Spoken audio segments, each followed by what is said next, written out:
अहिंताणं नमो सिद्धाणं नमो वार्याणं नमो वज्रायाणं नमो लोये सवसाहुं शुद्धात्मानिमनेकान्तं साधुमुक्तं मंगलम वंदे संदस्य सिद्ध्यर्थं संदस्त्यर्थप्रकाशकम् ओंकार स्वरूपाय नमः विनकोद्भूत सरस्वती देभ्यो नमः रत्नत्रय धारक अज्ञान तिमिर निवारक स्वरूप साधक श्री गुरुवे नमः परम गुरुवे नमः परम्पराचार्य श्री गुरुवे नमः मंगलम भगवान वीरो मंगलम गौतम गणेश मंगलम कुंद कुंदाज्यो जैन धर्मोस्तु मंगलम सर्वमंगल मंगलम सर्वकल्याणकारकम प्रधानम सर्वधर्माणां जैनम जय शास्त्रम नमः समय साराय स्वानुभूत्या चकाष्ठे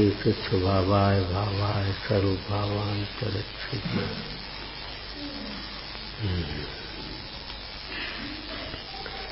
आचार्य श्री कुंद कुंद देव विरचित समय सार जी परमाणु आचार्य श्री अमृतचंद स्वामी रचित आत्मख्याति टीका कर्ता कर्म अधिकार कलश नंबर 52 की चर्चा है। एक परिणमत सदा परिणामो जायते सदेकस्य एकस्य परिणति स्यात् अनेकम एकमेव यतः। क्या कहा? जीव जैसे 12 भावनाओं की कल चर्चा अंतिम की कि अकेला जन्मता अकेला मरता है। स्थूल वैराग्य प्रधान कथन है। नहीं तो विचार करो अकेला कहाँ जन्मता है, अकेला कहाँ जन्मता है।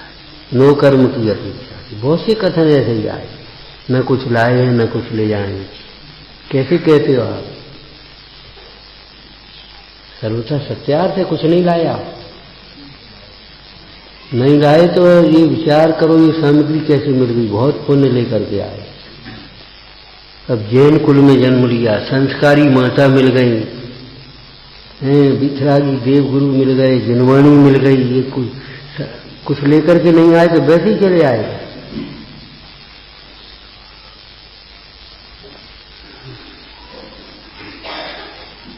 कुछ लेकर के नहीं जाओगे, लेकर के नहीं जाओगे।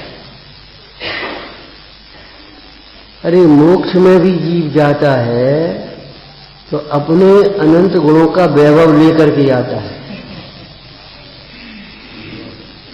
अनंत चतुष्टय अनंत भगवान यही नहीं छोड़ जाते। समोषण का वैभव तो छूटता है, वो पुण्य का वैभव, लेकिन अनंत चतुष्टय यही छोड़ के चले जाते हैं। क्या अनंत चतुष्टय का वैभव लेकर के जाते हैं। संसार अवस्था में भी जीव जो परिणाम करता है उन परिणामों से बंधे हुए कर्मों को साथ लेकर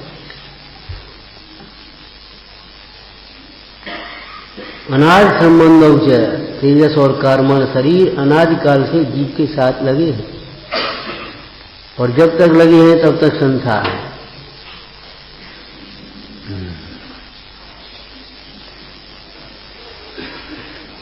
विचारना फिर भी गलत है।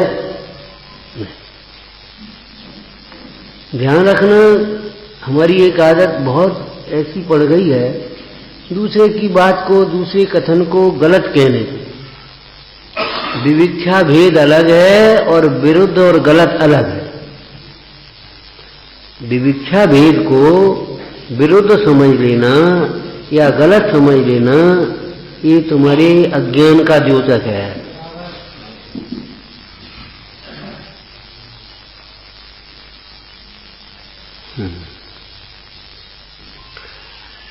प्रयोजन बस कथन किए हैं, व्यवहार न ऐसे, न कुछ लाए हैं न ले जाएंगे। अरे उस कार्मण शरीर को कौन देख रहा है? अज्ञानी जी दिख रहा, धन परिवार नौकर्म शरीर, तो ये तो तुम्हारे साथ जाएगा नहीं। अर्थ क्या हुआ? प्रयोजन क्या? प्रयोजन बोलो।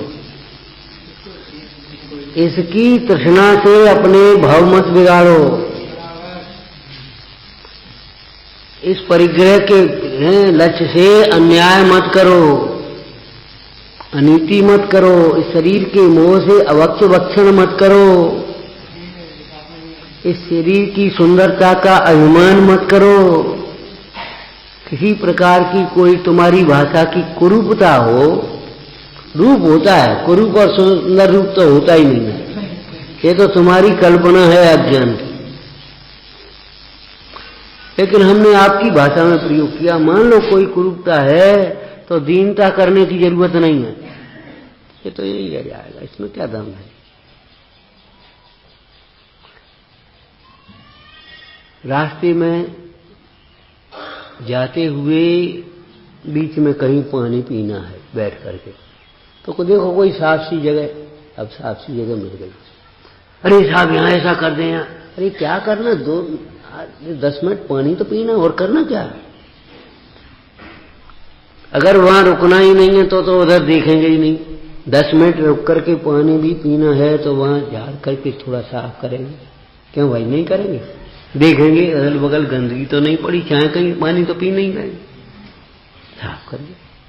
और अगर वहीं एक बढ़िया सा फर्श लगवा दो यहाँ संगमरमर का, अरे क्या करना, आध घंटे की बात। तो ऐसे ही सोचो ये जीवन में करना क्या है, थोड़े दिन की मेहमानी है।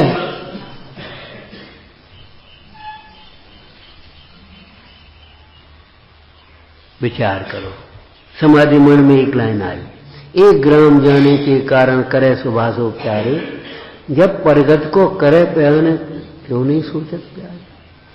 एक गांव के लिए एक दूसरी जगह भी जाता है, एक गांव से दूसरे गांव में, तो थोड़ा सा टोसा कुछ साथ में लेकर के जाता है, नहीं तो वहां क्या करोगे।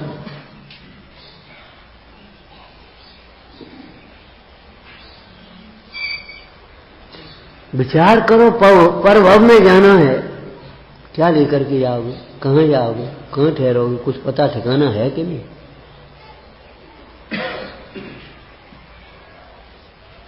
वहां उन खोटे परिणामों से विरक्त होने का उपदेश है। न कुछ लाए हैं न कुछ ले जाएंगे, ये कथन करके।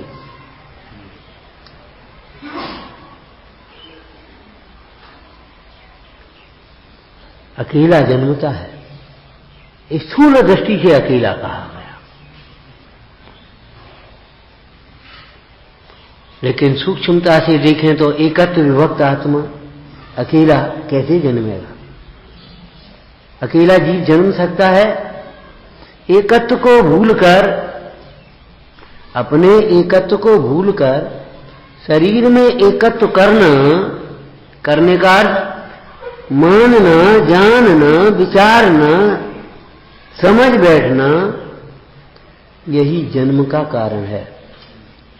समाज तंत्र में क्या आया, तेरी देह के प्रति जो ममता बुद्धि है, देह यही नवीन देह का धारण करने का कारण है। देखो ये कपड़ा पुराना होगा, फटेगा, जो भी आप पहने हैं पुराना होगा, फटेगा कि नहीं, नवीन धारण करोगे, क्यों, तो कपड़ा तो पुराना हुआ, छूटा है, लेकिन कपड़े के प्रति जो ममत्व है वो तो नहीं छूटा। तो इस कपड़े के फटने से पहले ही नए कपड़े का इंतजाम कर ले गया। ऐसे ये मोही जीव शरीर की ममत्व करके शरीर छूटे उससे पहले ही नए शरीर का इंतजाम कर लेता। कर्म भाई गति बांधेगा कि नहीं, आयु बांधेगा कि नहीं बांधेगा, नाम कर्म बांधेगा नहीं कि नए शरीर का इंतजाम कर देता। और जिसे दीक्षा लेनी हो, बैरागी हो गया, तो कपड़े को बुद्धिपूर्वक उतारेगा और फिर नए कपड़े पहनने का कोई काम ही नहीं। ऐसे जिसे वेद ज्ञान हुआ है, वो आत्मा के आनंद में तृप्त होता हुआ, समस्त पर भावों का त्यागी होता हुआ, फिर नया शरीर नहीं धारण करे।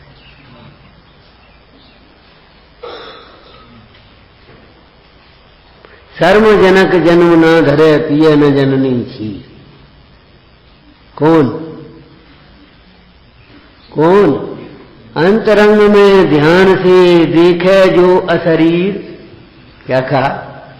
अंतरंग में ध्यान से देखे ज्ञान शरीर। अंतर्मुख होकर अपने ही अंतरंग में ज्ञान शरीरी आत्मा, पौद्गलिक शरीर से रहित आत्मा, अशरीरी कहें तो पौद्गलिक शरीर से रहित, और अस्थि से कहें तो ज्ञान शरीर से रहित। पूज्यपाद स्वामी ने ये भी श्लोक लिखा है। बोलो भाई, जब देह के प्रति कोई लक्ष्य जावे, मुनिराज का, मुनिराजों को उपदेश दे रहे आचार्य महाराज, हमें भी समझ लेना चाहिए। क्या कह रहे?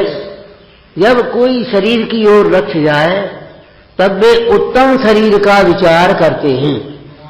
उत्तम शरीर के सन्मुख होने पर इस शरीर का विकल्प अपने आप छूट जाता है। वहां शरीर काय लिया, उत्तम काय।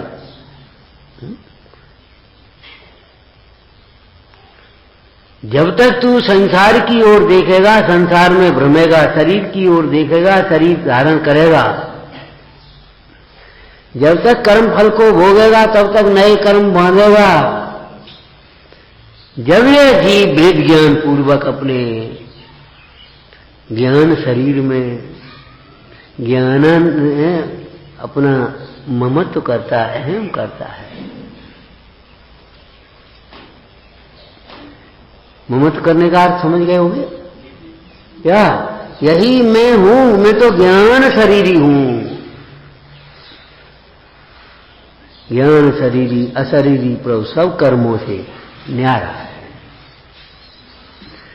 तब फिर शरीर धारण करने का कोई कारण नहीं रहा। ये कोई नई बात नहीं है। भजन में आप पढ़ते हो, तन कारण मिथ्या तो दियो तज। आगे बोलो, क्यों कर दिए धरेंगे? तन कारण मिथ्या तो दियो तज। मिथ्या बुद्धि के कारण, मिथ्या भावों के कारण यह जीव शरीर धारण करता था। अब हमने उस मिथ्या भाव को छोड़ दिया है। क्यों कर दिए धरेंगे? हम क्यों दे धरेंगे? कोई प्रयोजन नहीं रहा।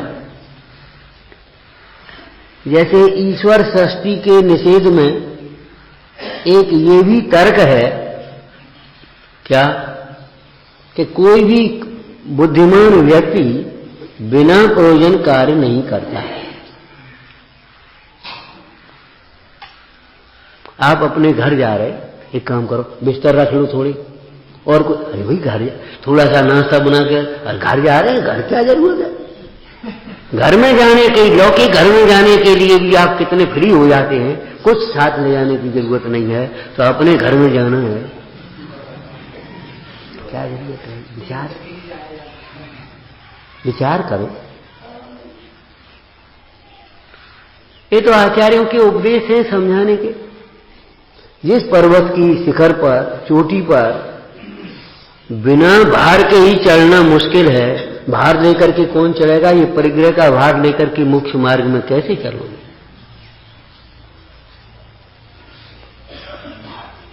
अनादिकाल के मोह को अब तो छोड़ो, हैं? हमारे काम आएगा कुछ? क्या काम आएगा?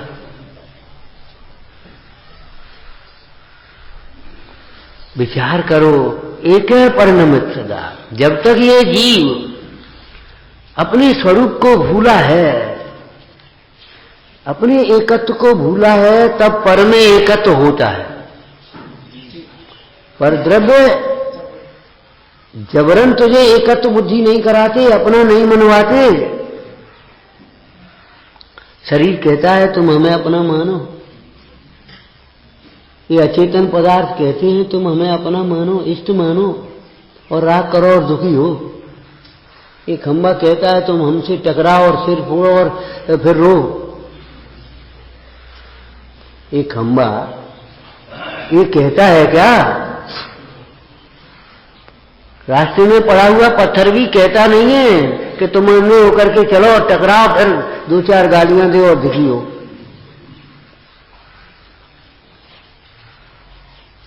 वहां तो कहेंगे किसने डाल दिया, कौन मूर्ख है, कौन फलाना है, दो चार बातें कह देंगे, लेकिन किसने नहीं देखा। ये पत्थर बीच में डाल किसने दिया ये बताओ, पहले तुम ये बताओ, हम उसके बाद में ये काम करें। डाला किसने? किसी ने डाला हो, देखा क्यों नहीं, ये क्यों नहीं देखते? अपनी मूलता को मूल जीव नहीं देख सकता। मूल जीव को अपनी मूलता दिखती नहीं, मोही को अपना मोह दिखता नहीं। पंडित जी बहुत मोहे हैं, इनको समझा है। अरे रे प्रभु, तुम्हें इनको समझाने की पड़ी है, ये तुम्हारा मोह नहीं है। स्वयं ही समझ लो भाई, कौन किसको समझा है।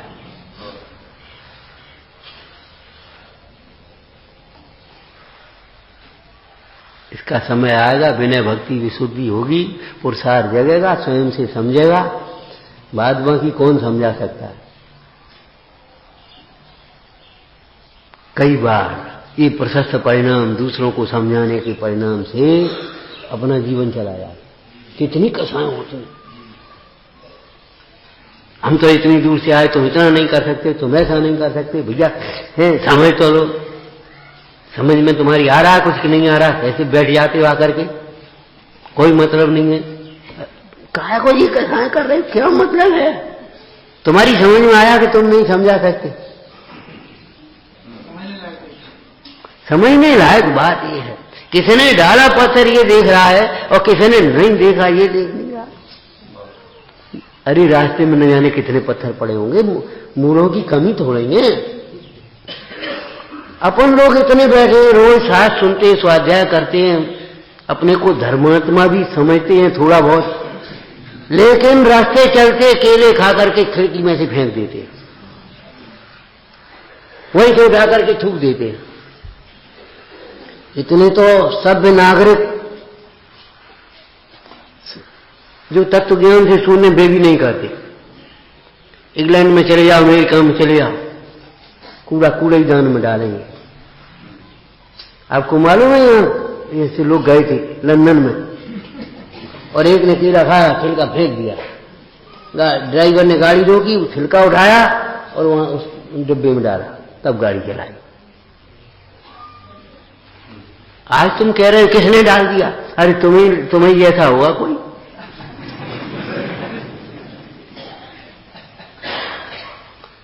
अरे अपने को तो तुम समझते हम भगवान आत्मा, दूसरे क्या है? दूसरे को क्या समझते हो तुम?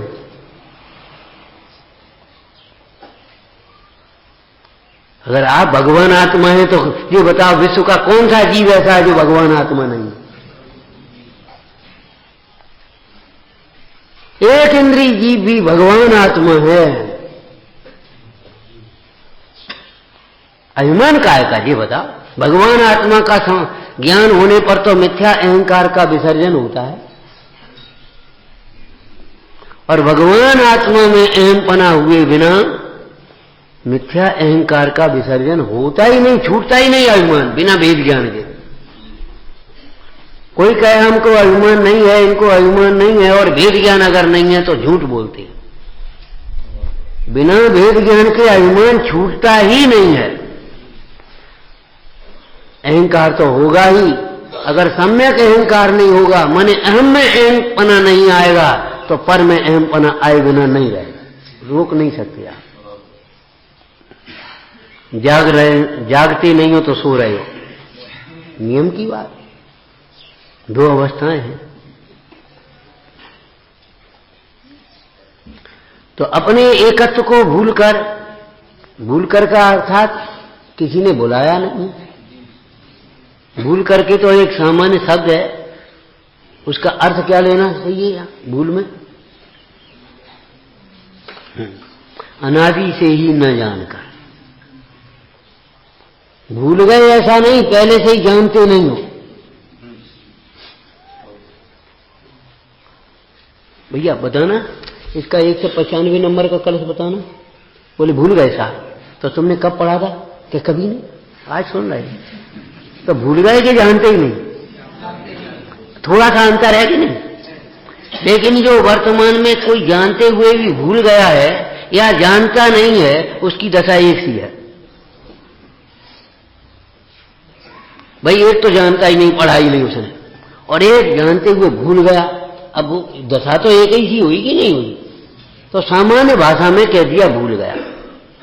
वास्तव में भूलने का अर्थ अनादि से ही जाना नहीं।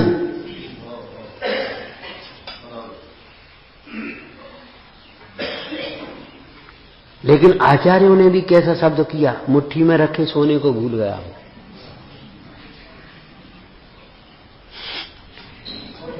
किस प्रयोजन से बोलो कि भूले न, जिसके पास है नहीं उसको तो देने की जरूरत पड़ेगी।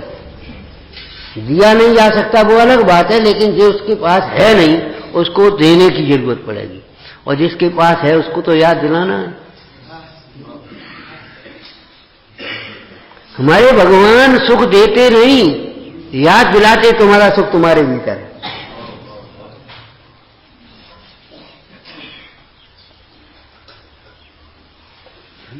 मांगना छुड़ाते हैं भगवान, तुम्हारा ज्ञान कराते तुम्हारे स्वरूप कैसा है सोचो तो सही। मांगने की जरूरत नहीं। जिस समय तुम अपनी प्रभुता को भूलकर भिखारी हो रहे हो, पामर हो रहे हो, उस समय भी प्रभु हो।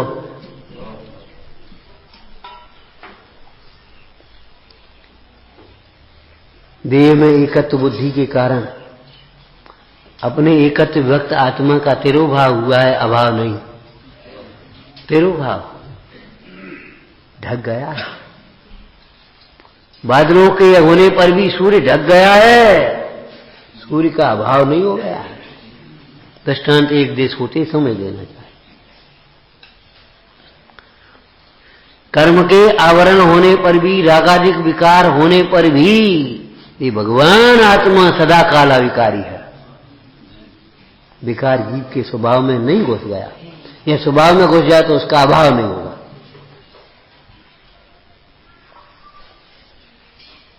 एक है परिणमित सदा, अकेला परिणमता है। प्रमाण का विषय लेना, और नहीं तो एकत्व भक्त आत्मा तो अपरिणामी, अपरिणामी। लेकिन अपरिणामी सर्वथा थोड़ी होता है, अपरिणामी भी सदाकाल अपरिणामी रूप परिणमता है। क्यों? अपरिणामी ध्रुव, ध्रुव भी सदाकाल ध्रुव रूप परिणमता है कि नहीं? देखो सोने का परिणमन होता है, दृष्टांत बताना सोने के परिणमन का। कुंडल पर्याय का व्यय हुआ और कड़ा पर्याय का उत्पाद हुआ। कुंडल तोड़ करके कड़ा बन गया, कड़ा तोड़ करके मुकुट बन गया, ये पर्याय। तो कुंडल रूप पर्याय थी ना पहले, और अब कड़ा रूप पर्याय हो गई, ठीक है ना? तो बदल गई ना पर्याय। तो सोना भी बदला कि नहीं? कि हाँ, सोने का सोने रूप परिणमन हुआ, बस मैंने सोना सोना ही रहा। माने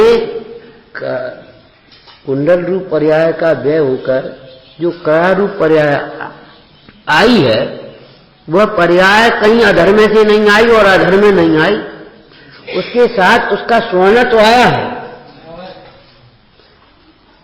आप यहां से उठो, यहां आ जाओ, आपका ज्ञान आपके साथ आएगा कि नहीं आएगा ये बताओ। बहुत लोगों का मन बहुत भटकता है, चलो वहां चलो, यहां कुछ नहीं है, वहां चलो वहां कुछ नहीं है। आज बड़ी विडंबना है, जो जीव है जहां है वहां संतुष्ट ही नहीं। गांव, छोटे गांव से बड़े गांव में आना चाहता, बड़े गांव से कस्बे में, कस्बे से जिले में, जिले से बड़े शहर में, महानगर में, और महानगर से चलो अमेरिका, और फिर जब अमेरिका पहुंच गया तो लौट के अब चलो तो अब तुम अपने देश चलो। कहीं संतुष्ट नहीं होता, कहीं संतुष्ट नहीं। क्यों? तत्व ज्ञान के बिना कहीं संतोष संभव नहीं। यदि तत्व ज्ञान करे, विचार करे, तो जहां है वहीं संतोष हो जाए, वहीं सुखी हो जाए। और तत्व ज्ञान के बिना चाहे कहीं चला जाए, वहां ही मन भटकेगा। तेरे मन भटकने का कारण अथवा तेरे संसार में भटकने का कारण तत्व ज्ञान का अभाव है। जो सामग्री की ओर से देखते, हमारे पास पैसा नहीं इसलिए मन भटकता है, शरीर में रोग है इसलिए मन भटकता है, दुख में मन भटकता है, और सुख में मन अटकता है।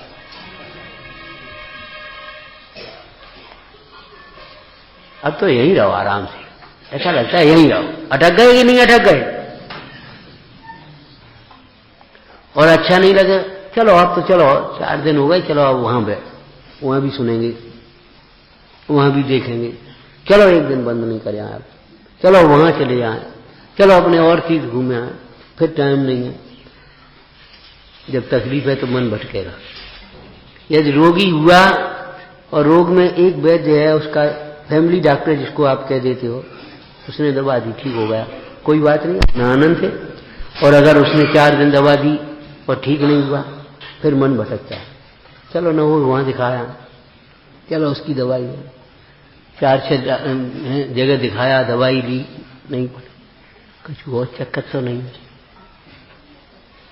पूछो काम से, कहो मंत्र तंत्र वाले से पूछो, चलो वहां दरबार लगता तो वहां चले जाओ, चलो वहां पूछा, चलो वहां करया, कोई तावीज बता दे, कोई मंत्र।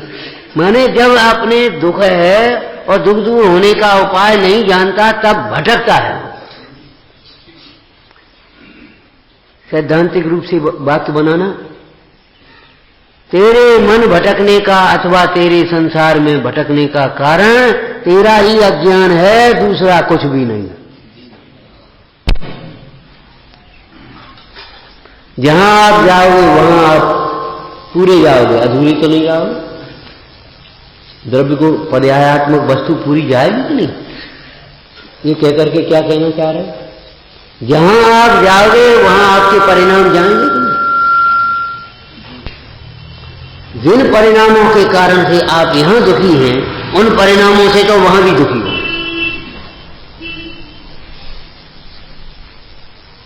जिन परिणामों से, मान लो यहां भोजन करने में आप गए, नमक कम है, मिर्ची कम है, ये नहीं है, फलाना नहीं है, बीका नहीं है, ये सब नहीं, ये नहीं, इन परिणामों से तो आप घर में भी दुखी होंगे। घर में भी हर समय कोई तुम्हारी इच्छा के अनुकूल सारी सामग्री थोड़ी मिल जाएगी।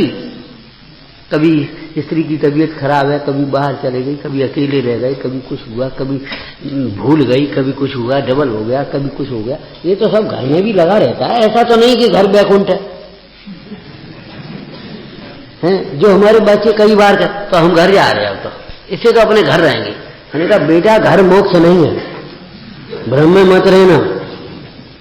घर जाओगे तो घर में भी तुम्हारा कर्म साथ में जाएगा और तुम्हारे उदय प्रमाण सामग्री मिलेगी, और घर में जाओगे तो घर में भी तुम्हारा परिणाम साथ जाएगा। उस परिणाम के अनुसार तुम्हें सुख दुख का वेदन होगा। घर क्या करेगा उसमें? यदि अनंतमती पर उपसर्ग आए तो अंजना और अंजना पर भी आए, सीता जी पर भी आए, इसमें क्या करोगे बताओ? दृष्टि क्या करेगी? पैसा क्या करेगा? संयोग क्या करेंगे? आखिर जीव सदा काल अकेला पड़ जाता है। निश्चय से भी अकेला है और व्यवहार से भी अकेला है, तो अकेला परिणमता है। परंतु इस परिणमन में 2 प्रकार का परिणमन, एक व्यवहारू, एक स्वभाव। तो अकेला जब जीव अपने एकत्व को भूलकर पर के लक्ष्य से परिणमता है, माने पर को अपना मान करके विचारता है, समझता, अपना मानता है, अपना जानता है, उसी के लक्ष्य। जब अपना जानेगा, अपना मानेगा तो उसके बारे में जबरन चिंता होगी, उसमें हर्ष विषाद होंगे, उसके बारे में विचार होंगे। एक अपनी जमीन पड़ी है बगल में, अरे नहीं हुआ कि बांधी करा दो, ये जगह के अगल बगल के लोग परेशान हो, इतने दिन हो गए, नहीं हो एक काम करो, एक आदमी रख दो, नहीं हो बटिया पे दे दो, खेती वेती करता रहेगा, जगह तो कम से कम सोच, एक काम करो इसमें एक कमरा बनवा दो, साहब वो खेती वेती के इसमें एक बोरंग करा दो। जब अपना तो है तो उसके बारे में कितनी चर्चाएं चलती, और एक बगल में जमीन पड़ी है, आपको कोई विकल्प नहीं पड़ी है। पूछा भी हमने कभी जमीन, साहब वो दूसरे की पड़ी है, खत्म हो। पर को पर जानने मात्र से अनंत विकल्पों का अभाव होता ही है, ये परम सत्य बात। पर को पर जानने से दूसरा वाक्य बोल रहे हो, लिख लो, उसके बाद बोलेंगे। क्या कहा, सुनाओ क्या लिखा? अनंत विकल्प छूटते ही अनंत अनुमति के साथ है ना। पर को पर जानने पर अनंत विकल्प छूटते ही हैं, क्योंकि पर ही अनंत है, स्व अनंत नहीं है। स्व तो मैं एक हूं और पर, विचार करो, वो भी विवक्षा अलग है। जो वस्तु या जो व्यक्ति अपने लिए स्व है, दूसरों के लिए पर है, इसलिए स्व भी उतना ही है, पर भी उतना ही है, वो विवक्षा अलग है। यहां अभी अपनी विवक्षा से कह रहे, अनंत पर अनंत है, स्व तो अनंत नहीं। चलो अब दूसरा वाक्य बोलते हैं। पर को पर जानने पर पराश्रित मोह स्वयं नष्ट हो जाता है। पर को पर जानने पर पराश्रित मोह स्वयं नष्ट हो जाता है।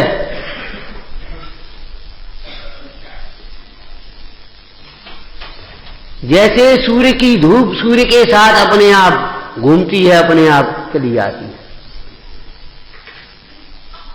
जब सूर्य घूम रहा है तो उसकी धूप भी घूम रही है इधर से इधर।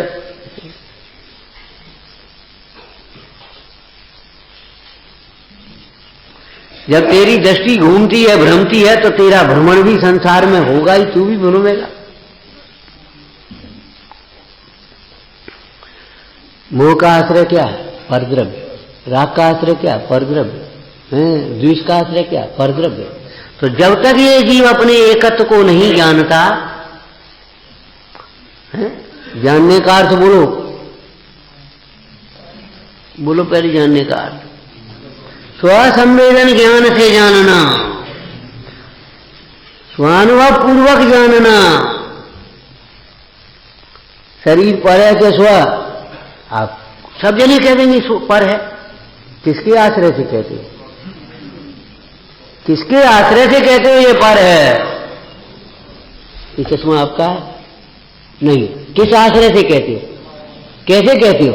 हमारा चश्मा तो ये, हमारा चश्मा तो घर है, हम लेकर के ही नहीं आए। अपने आश्रय से पर का अर्थ क्या है? जो स्व ना हो। पराया माने जो अपना ना हो। पर का अर्थ क्या है? विश्व में पर द्रव्य होता नहीं, कोई द्रव्य होता है, पर द्रव्य नहीं होता। ये क्या मतलब है? बताओ कोई पर द्रव्य हो। अच्छा, 6 द्रव्यों में अजीब द्रव्य का नाम है कहीं? कहां है? 6 द्रव्यों में अजीब द्रव्य का नाम है कहीं? जीव, उद्गार, धर्म, अधर्म, आकाश, काल। ये अजीब कहां से आ गया? अजीब तत्व है। न जीवम अजीवम, जो जीव नहीं है वह अजीब है। तो अजीब का अर्थ क्या होगा? उद्गार, धर्म, अधर्म, आकाश, काल, सब अजीब हो गए। अजीब का मतलब ये जीव नहीं है। जैसे आपको पहले बताया था दृष्टांत, जातियों की जनगणना करो, तो अजैन नाम की कोई जाति होती है भाई? अजैन नाम की जाति कोई होती हो तो बता।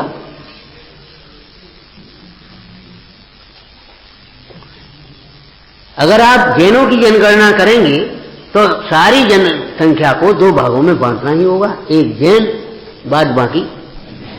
बस अब उसको आप जो कुछ भी कहो। तो ऐसे ही स्वर का भेद ज्ञान करना, तो एक स्व, बाद बाकी। तो पिताजी क्या होंगे? पिताजी, पिताजी से क्या मतलब? माताजी क्या होंगी? माताजी। भाई ये तो हम भेद ज्ञान कर रहे हैं, अभी व्यवहार थोड़ी कर रहे हैं कि पिताजी के साथ पिताजी जैसा, माताजी के साथ माताजी जैसा, पड़ोसी के साथ पड़ोसी। वो व्यवहार अलग ही है। लेकिन विचार करो, अजैन का अर्थ जैन नहीं, अजीब का अर्थ जीव नहीं, हे का अर्थ उपादेय नहीं, हे का अर्थ उपादेय नहीं। ऐसे पर का अर्थ स्व नहीं, जो स्व नहीं है वह पर। क्यों भाई, अपना बेटा भी पर है कि स्व? अपना बेटा, आपका बेटा, अरे आपके तो एक आध बेटे होंगे, हमारे तो बहुत है, कोई घबराने की बात नहीं। विचार करो, जिसने विवाह किया और जिसने एक पुत्र की माता बनी, और नहीं तो जगन माता हो गई माता जी। संयम तो सबकी माता बता रहे, संयम सबकी माता यही है, समझो। अहिंसा की महिमा बताना माता के अर्थ में। ये भगवती अहिंसा, ऐसा कहा, ये अहिंसा, भगवती अहिंसा सर्व जीवों की माता के समान रक्षा करने वाली है।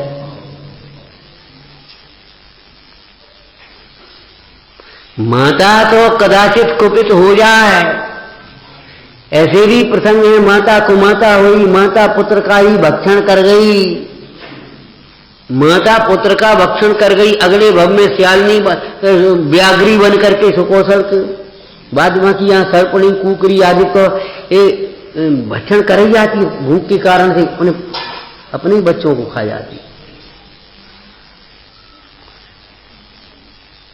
यद्यपि वह माता कहलाने लायक नहीं।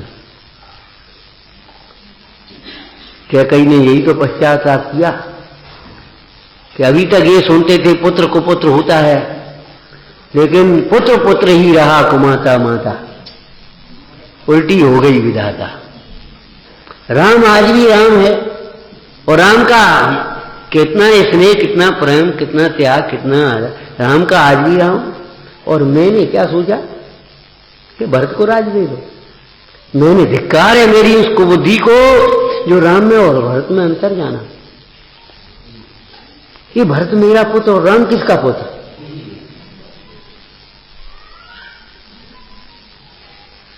ये भूल क्यों हो गई?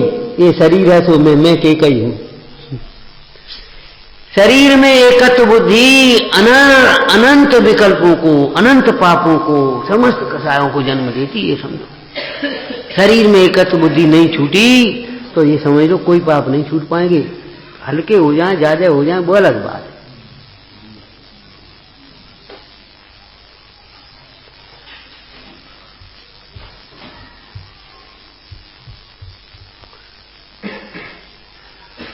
अकेला परिणमता है, परंतु जो एकत्व विभक्त ध्रुव स्वभाव है वह तो ध्रुव का ध्रुव ही रहता है, ध्रुव ही रूप, उसका परिणमन भी ध्रुव है।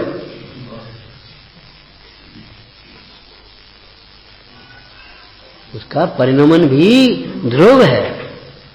अनंत गुण, हर पर्याय में उसके अनंत गुण आते कि नहीं आते? नित्य तादात्म्य भी कहीं रह नहीं जाएंगे। जहां सोना आएगा वहां सोने का पीलापन आएगा।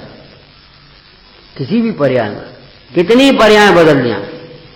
इसीलिए आपको 6 सामान्य गुणों के आधार से कहा था ना, द्रव्य का द्रव्यपना कायम रहता है। जब ये चर्चा की तो उसमें पर्याय को नहीं लिया।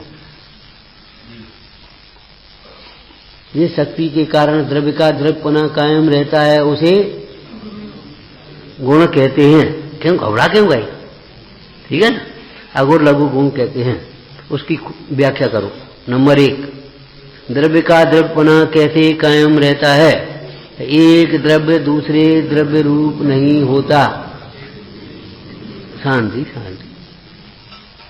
यदि एक द्रव्य दूसरे द्रव्य रूप परिणमित हो जाए तो फिर एक द्रव्य खत्म हो गया, 2 के 1 हो गए, और फिर 3 के 1 हो गए, फिर 4 के 1 हो गए, माने सब एक ही हो गए। कुछ राय? तो एक द्रव्य दूसरे द्रव्य रूप नहीं होता तो सब अलग अलग है, तो इसलिए द्रव्य का द्रव्यपना कायम रहता है। बिल्कुल ठीक है। दूसरा नंबर, एक गुण दूसरे गुण रूप नहीं रहती। क्यों? इससे कैसे द्रव्य का द्रव्यपना कायम रहता है? कि द्रव्य अनंत गुणों का समूह है। यदि एक गुण 2 गुण मिलकर के एक हो जाए, एक गुण दूसरे गुण रूप हो जाए तो फिर वो गुण खत्म हो गया। फिर 2 वो उस रूप हो जाए, फिर वो उस रूप हो जाए, तो फिर गुण बचेगा ही नहीं, क्या बचेगा बता? तो फिर द्रव्य का द्रव्यपना क्या रहा? उसको हम सोना कैसे कहेंगे जिसमें पीलापन नहीं, चिकनापन नहीं, भारीपन नहीं? उसे हम धर्मात्मा कैसे कहेंगे जिसमें क्षमा, मार्दव, वार्जव, सत्य, शौच, संयम, तप, त्याग, आकिंचन और ब्रह्मचर्य नहीं? कैसे कहेंगे उसे हम धर्मात्मा? कैसे कहेंगे? लक्षण तो यही है? उसे हम साधु कैसे कहेंगे जिसमें सम्यक दर्शन, ज्ञान, चारित्र की अधिकता? सम्यक दर्शन, ज्ञान, चारित्र नहीं। और चारित्र भी कितना चारित्र? 3 चौकड़ी कसाय के अभाव पूर्वक होने वाली शुद्ध परिणति, इतनी क्षमता चाहिए। करोड़पति कैसे नहीं है? 10-20 लाख हो गए तो करोड़पति हो गया। एक ठेले वाले ने आज व्यापार किया, वो 5,000 रुपए की बिक्री कर ली तो करोड़पति हो गया, ऐसे नहीं होगा। एक सामान्य दुकानदार ने बिक्री की माने 4 लाख रुपए की, तो ऐसे करोड़पति नहीं हुआ। करोड़पति 99 लाख वाले को भी नहीं कहेंगे। 99 लाख 99,999 वाले को भी मोटे रूप से कह दें अरे वो करोड़पति है, एक ही बात है, वो तो करोड़पति जैसा है, कोई बात, लेकिन नहीं कहेंगे करोड़पति। विचार करो, ये तो मीमांसा है, तत्व की मीमांसा है भाई। जैन दर्शन की परीक्षा में 33% में पास होते हैं या 65% में पास होते, ये नहीं है। यहां तो 100 में 99 फेल। ये महाराज इतनी कठिन परीक्षा। सही घटना है, एक छोटा सा बालक था, बहुत कम से कम 40 वर्ष पहले की। बोले साहब रिजल्ट आ गया हमारा, कितने नंबर आए? 99। हमने कहा एक कहां गया? इसीलिए तो मैं अभिमान आ रहा है। विचार करो, हमारी गांव की भाषा में, संस्कृत में भी कहते हैं एकोन विंशति, एकोन त्रिंशति, ऐसा है ना? तो 99 हमारी गांव की भाषा में भी ऐसी, वो एक कम 100 और एक बिना सुना। एक बिना 99 का फेर होता है, एक जानने पर फेर मिटता है। एक नहीं जाना, एक को नहीं पाया, आपके पास 99 सामग्री है तो अभी फेर में पड़े हो। संसार है, एक कम और एक जब लगा तो 100 लिखना, 100 लिखो। एक के आगे क्या लिखोगे? सब शून्य है। एक के आगे सारा शून्य है।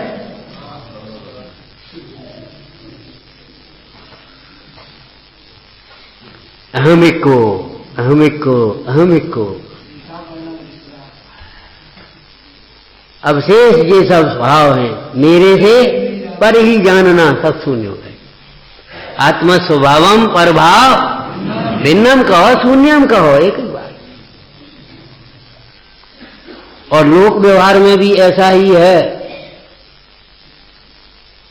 घर में सारे सदस्य हैं, संयुक्त परिवार है 50 लोगों का, करोड़ों की माया है, सब व्यापार जहां कहां से चल रहा है, सारी तिजोरी में गहने रखे हैं, तुम्हारे वस्त्र बक्से में रखे, अलमारी में रखे, सबका सामान ज्यों का त्यों, और एक पति नहीं है तो जीवन सूना हो गया कि नहीं?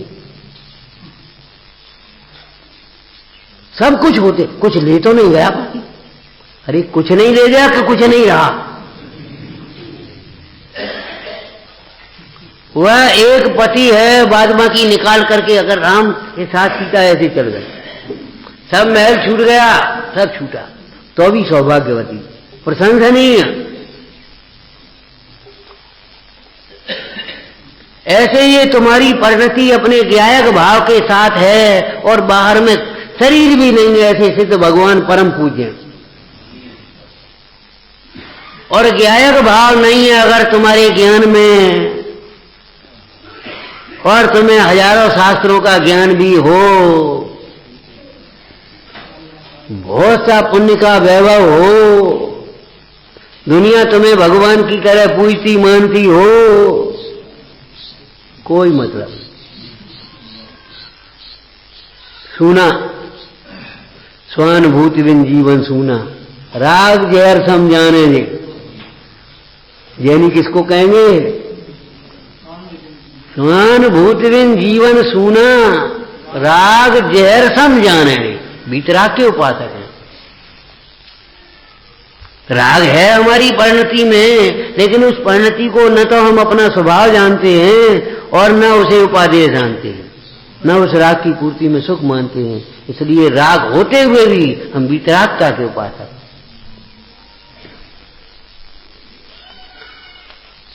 तो ध्रुव रूप ही परिणमता है, वह सदा काल एकत्र रहता है। अनंत गुण रहेंगे कि नहीं? द्रव्यपना कायम रहेगा। अब तीसरा वाक्य क्या आना चाहिए? द्रव्य हो गया, गुण आ गया, अब तीसरी क्या आना चाहिए?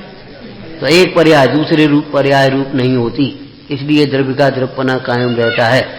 बात सच्ची है, एक पर्याय दूसरे पर्याय रूप नहीं रहती, ये बात भी सच्ची है कि नहीं? लेकिन ये क्यों नहीं लिखा यहां? फिर आगे क्यों लिखा? द्रव्य के अनंत गुण बिखर कर अलग नहीं हो जाते। प्रभु एक प्रश्न है, बोलो। इससे तो ये सिद्ध हुआ पर्याय द्रव्य का द्रव्यपना ही नहीं है कि हाँ यही तो हमें यही तो समझाना चाहते हैं कि शुद्ध आत्मा जिसका आश्रय करना है, जिसके श्रद्धान से सम्यक होना है, जिसके अनुभवन से ज्ञान सम्यक होना है, जिसकी ध्यान से एकाग्रता से सम्यक चारित्र होना है, वह तेरा शुद्ध आत्मा पर्यायों से निरपेक्ष है। रहित न कहकर के हमने निरपेक्ष शब्द का प्रयोग किया, समझ में? पर्यायों से निरपेक्ष है। पर्याय कितनी बदलती हैं कोई फर्क नहीं पड़ेगा।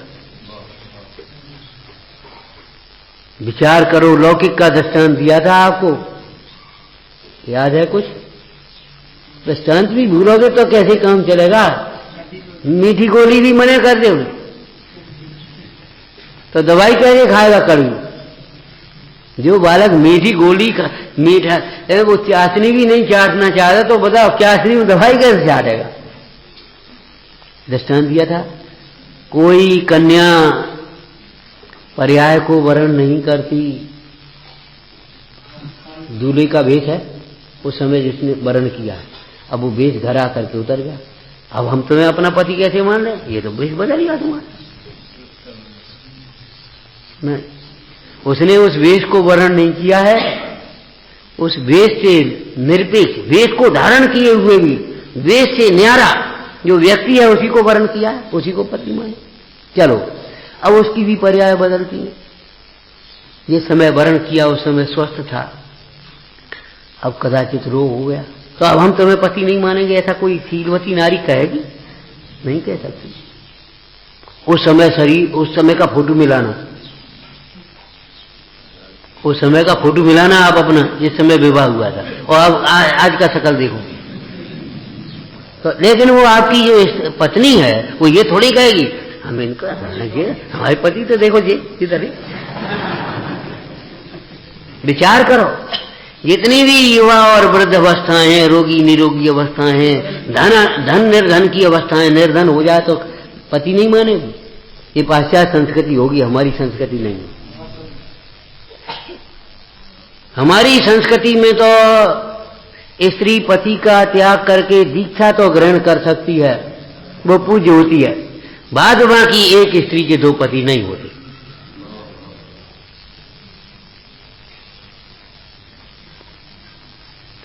पति के चिरवियोग के बाद, चिरवियोग तो समझते हो, जिसके बाद फिर संयोग अभी होना ही नहीं है।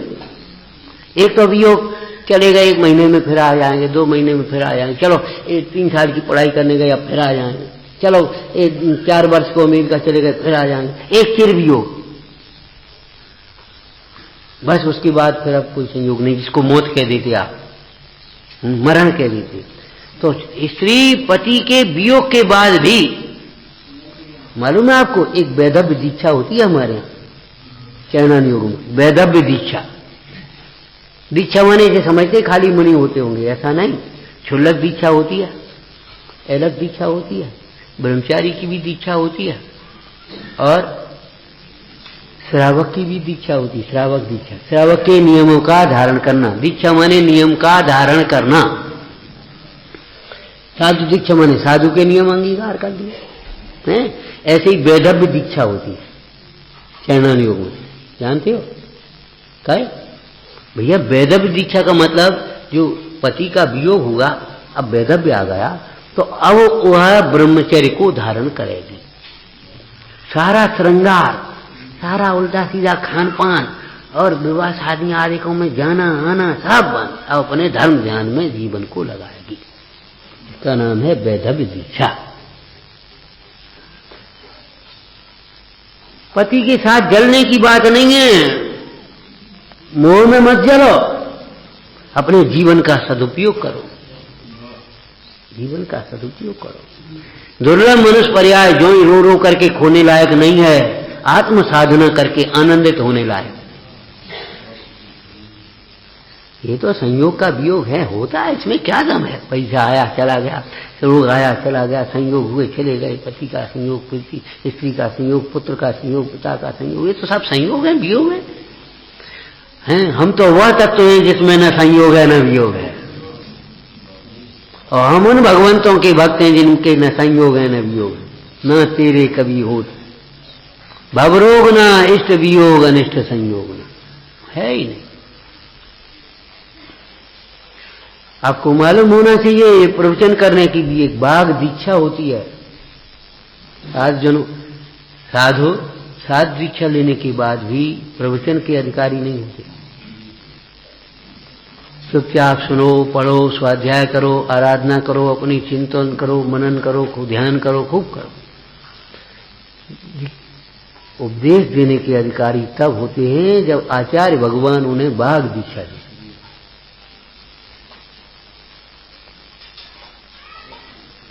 डिग्री के बाद भी रजिस्ट्रेशन एक विधि है कि नहीं?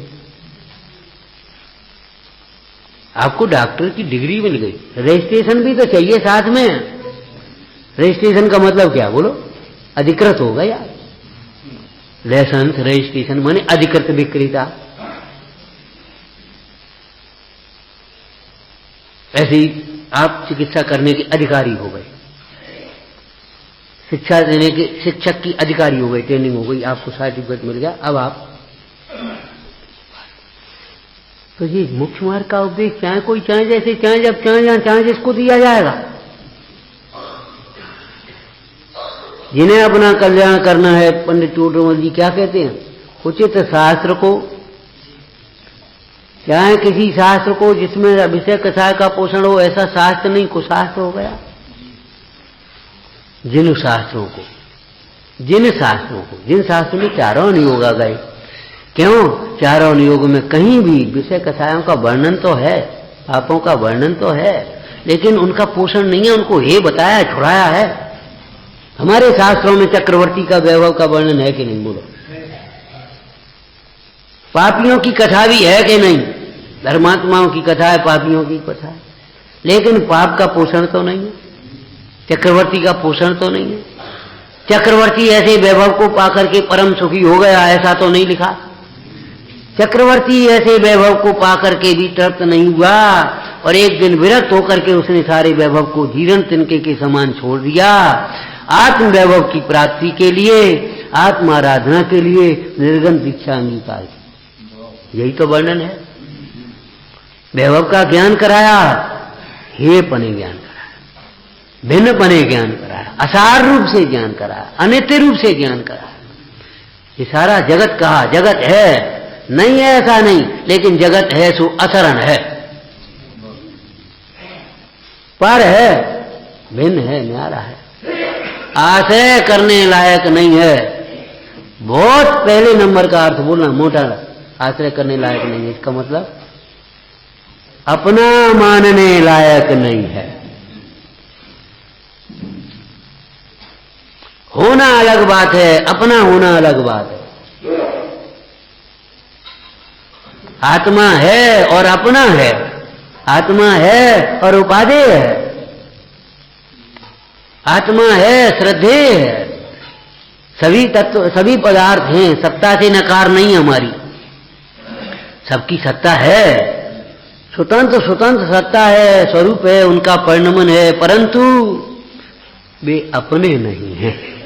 शरीर नहीं है, ये बात नहीं है, शरीर अपना नहीं है, बस इतनी सी बात है। इतनी सी बात तो मोक्ष मार्ग हो गई। शरीर अपना नहीं है, और शरीर अपना ये संसार हो गया।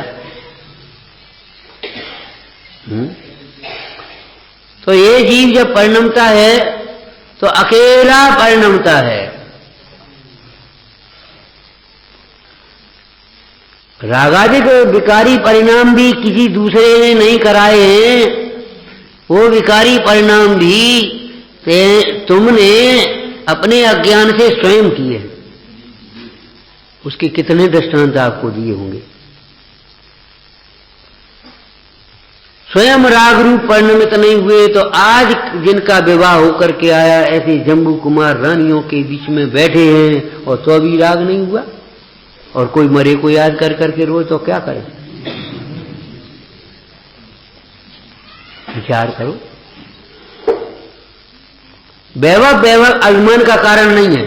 6 खंड के वैभव वाले को अनंतानुबंधी मान नहीं, और भिखारी को अनंतानुबंधी मान।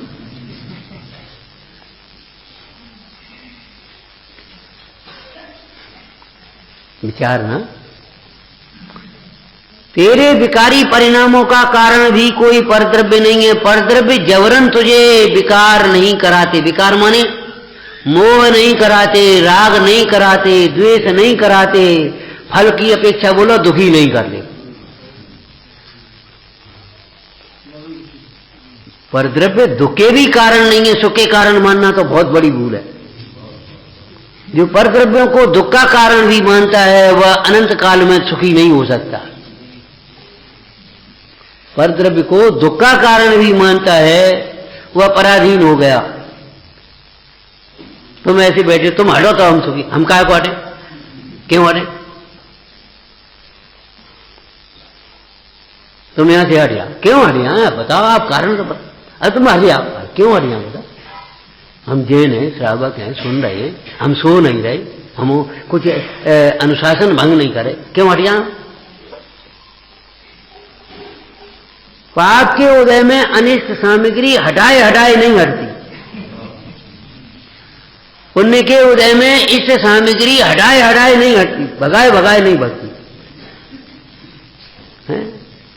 यहां उसने 25 लाख का दान किया और वहां उसे फोन आया कि उस रखा था उसमें 50 लाख का फायदा हो गया। हटाए हटाए नहीं हट रही।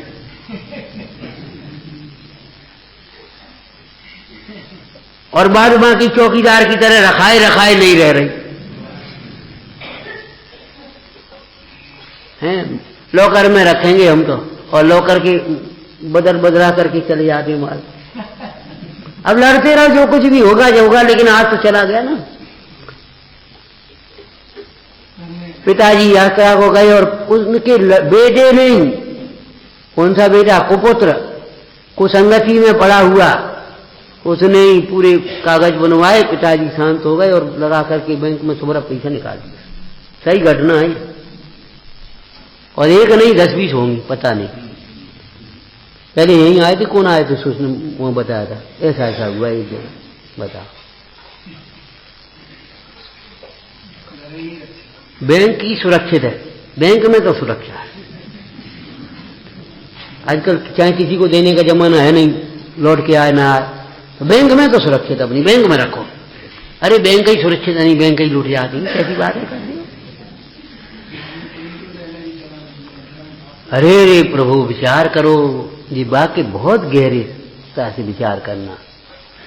धर्म पाप के उदय में भी शरणभूत है, जंगल में भी शरणभूत है, और संयोग और तुम्हारी संपत्ति संपदा पुण्य के उदय में भी शरणभूत नहीं है। तेरी वेदना को बांटने में समर्थ नहीं है। विचार करो, किसी को एक रोग होता है, उस रोग की अलग अलग प्रकार की पीड़ा होती है, ठीक है ना? अगर किसी को, गरीब को वो रोग हो तो कैसी पीड़ा होगी, और अमीर को वो रोग हो तो कैसी पीड़ा होगी? अभी पीड़ा क्या करोगे? क्या बता? वो तुम्हारा वैभव करेगा क्या? अज्ञान, बस अपने ही अज्ञान के कारण व्यवहार रूप भी यह जीव अकेला ही परिणमता है। और जब समस्त विभावों को दुख रूप जानकर, न्यारा जानकर, अपने एकत्व विभक्त को पहचान कर ज्ञानी होता है, तब वह ज्ञानियों की संगति में रहते हुए भी, साधु जन संग में रहते हैं लेकिन असंग ध्याते हैं, अकेले ही तो ध्यान करते हैं। साधु समय हर समय संग में रहते हैं, ये भी एक विवक्षा है, लेकिन असंग रहते हैं, असंग, और ध्यान में तो अकेले ही रहेंगे। बोलो आप, ध्यान में तो अकेले ही रहेंगे। आपको एक बात कही थी, याद है? एक भाई बीमार, वो थोड़ा सा नियम संयम वाला था। उसने कहा भैया हम ये दवा तुम्हारी नहीं पीने की नहीं पिएंगे और ये दवाई नहीं खाएंगे। अब डॉक्टर बोला सुनो भाई, ले लो, हम कह रहे हैं वो जरूरी है, उसके बिना तुम्हारी ये तबीयत ठीक नहीं होगी, इनसे तो बहुत टाइम लग जाएगा, और आप ले लो, एक काम करो आप ले लो, पाप हमारी मारे। अभी तुम सोचते ये खाने में पाप लगेगा ना, पाप हमारे मारे, पाप दवाई आप, तो जब पाप आप ले सकते हो तो रोग दवाई भी आप खा सकते हो, आप ही खा बता। हो सकता है कि भाई वो तो दवा तो तुम्हें ही खानी पड़ेगी, तो जब दवा तुम्हें ही खाने पड़ेगी,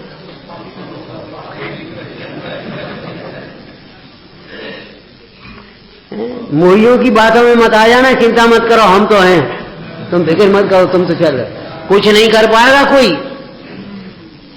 चारों पांडव, 5 पांडव नहीं कह रहे, चारों पांडव चक्रव्यूह के बाहर ही रहते रहे और देखते रहे, सोचे कैसे घुस जाएं और अभिमन्यु को बचा लें, बचा नहीं पाए। और उन्होंने कहा चिंता मत कर, तुम घुस जा पीछे हमारे, फिर हमने देखी। लेकिन चारों पांडव चक्रव्यूह के बाहर रह गए और अभिमन्यु को धर्मात्मा था, तत्वज्ञान था, अकेले समाधि करी उस स्थल पर ही।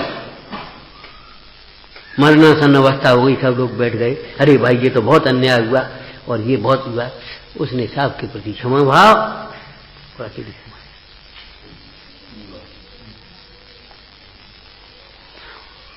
अरे रे प्रभु, उपाधियों में तुम्हें फंसाता नहीं है कोई, जबरन उपाधि में फंसे हो, निकालने वाला भी कोई नहीं है, अकेले निकलो तो निकल आओ।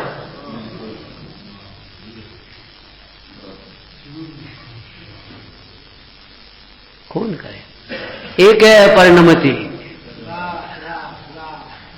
ये नहीं है आज और कल की बात हो।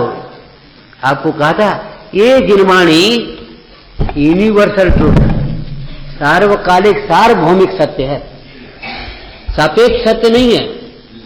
यहां सापेक्ष सत्य और निरपेक्ष सत्य दोनों का ये, बल्कि जैन दर्शन में सापेक्ष सत्य की चर्चा है, स्यादवाद की। स्यादवाद, बाद माने कथन, स्याद माने किसी अपेक्षा से, और जो कथन जिस अपेक्षा से कहा जाता है उसी अपेक्षा सत्य होता है। अन्य अपेक्षा कहें तो मिश्री मीठी है, गलत, सही। ये क्या मतलब? रस की अपेक्षा, स्वाद की अपेक्षा मीठी है, लेकिन वर्ण की अपेक्षा, वर्ण में कोई मिठास खटास होता ही नहीं है। मिठास में तो सफेद, वर्ण में तो सफेद, नीला पीला काला, यही तो है।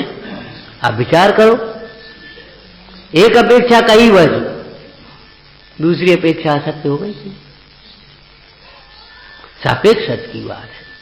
लेकिन जैन दर्शन का जो सत्य है, जिनवाणी है, यूनिवर्सल ट्रुथ, कहीं भी असत्य नहीं और कभी भी असत्य,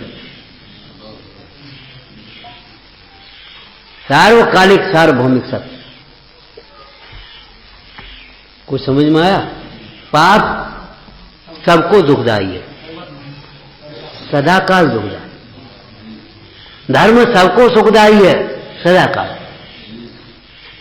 आप और किसी रूप हो जो हो, हमें कोई मतलब नहीं है। आत्मा कब नहीं ये बता दो, और कहां नहीं है, बस इतना ही कहेंगे। बताओ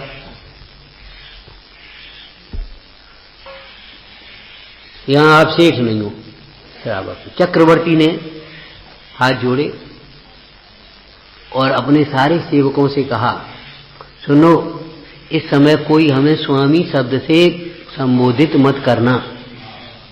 इस समय तो मैं मुंडराज के द्वारापेक्षण के लिए खड़ा हुआ श्रावक हूं। सिंहासन पर बैठा हुआ चक्रवर्ती तुम्हारा स्वामी होगा, इस समय तो मैं, ठीक है।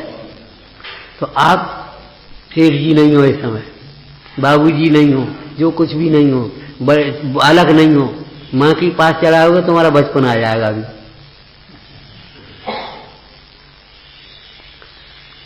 लगने लगेगा बहुत छोटे हैं। और माने है इतना बड़ा हो गया, तेरे लिए थोड़ी बड़ा हो गया है।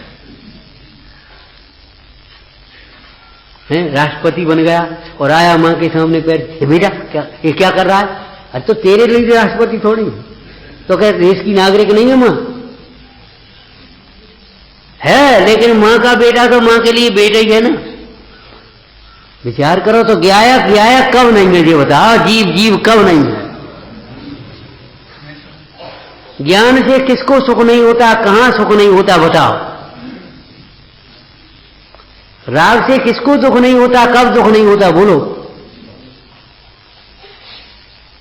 भगवान को भी राग आ जाए तो वे दुखी हो जाएंगे, आएगा नहीं और दुखी होंगे भी। विचार करो। इसलिए ये सार्वकालिक सार्वभौमिक सत्य है। तुम अपेक्षा कह करके इसको ढीला मत करो, अपेक्षा समझ करके वीतरागता का पोषण निकालना। वो सब अलग अलग अपेक्षाएं, चाहे कितनी अपेक्षाएं कहीं गई हो, जिनवाणी में ध्यान रखना, सारी अपेक्षाएं तुम्हारी मोह को तोड़ाने के लिए हैं, मोह के पोषण करने के लिए कोई अपेक्षा नहीं। ये बेटा तुम्हारा नहीं है साहब, किसी अपेक्षा तो है ही है, परंतु किस अपेक्षा बता? तुम्हारा बेटा है तो इसको संस्कार दे,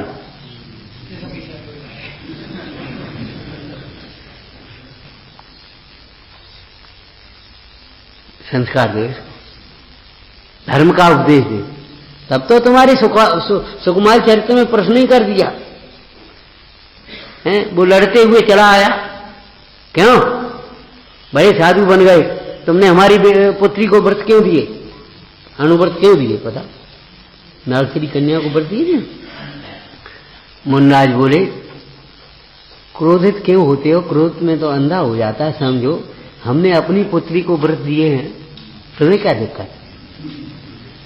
तो बताओ, हमारी लड़की को अपनी लड़की को और बताने लगा। राज दरबार में पहुंच गए, महाराज वो दिगंबर साधु हमारी पुत्री को अपनी पुत्री को और बता रहा। राजा विवेकी था, बोले कोई बात नहीं, हम चलते हैं। पहुंचे, वंदना नमोस्तु हुई, सब है स्तुति प्रार्थना जो कुछ हुई। महाराज और तो ठीक है,